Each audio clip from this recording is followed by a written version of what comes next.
আসসালামু আলাইকুম বন্ধুগণ, কেমন আছো সবাই? আলহামদুলিল্লাহ। আজকে থেকে তারাবি শুরু হয়ে গেল। কালকে থেকে রোজা স্টার্ট। সবাইকে আমার পক্ষ থেকে রমজান মাসের অনেক অনেক শুভেচ্ছা। সবাই সুস্থভাবে ইনশাল্লাহ ৩০টা রোজা করব। সবাই করব তো ৩০টা রোজা? ফল বিক্রেতাদের উদ্দেশ্যে বলতে চাই, তোমরা দয়া করে রমজান মাসে ফলের দাম এত বেশি করবেন না। তোমরা প্রায়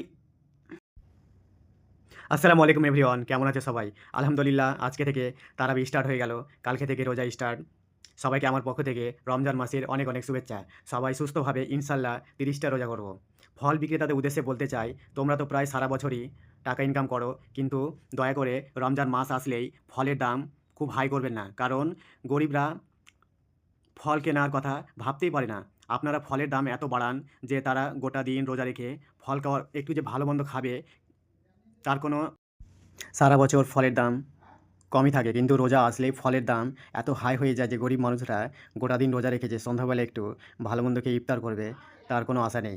এত দাম বাড়ায়, রোজা আসলে ফলের দাম এত যে বেড়ে যায়, শসা থেকে শুরু করে তরমুজ, আনারস, মৌসুমি, কলা, সব কিছুর দাম এত হাই হয়ে যায়। দয়া করে তোমরা ফলের দাম এত বাড়াবেন না, কারণ এটা হচ্ছে নেকি কুড়ানোর মাস। তোমরা ফলের দাম বাড়িয়ে নেকি কুড়ানোর বদলে পাপ করিয়ে না কেউ। সবাই সুস্থ থাকবেন, ভালো থাকবেন। আল্লাহ হাফেজ। ইনশাল্লাহ সবাই ৩০টা রোজা করব। ভালো থাকবেন সবাই।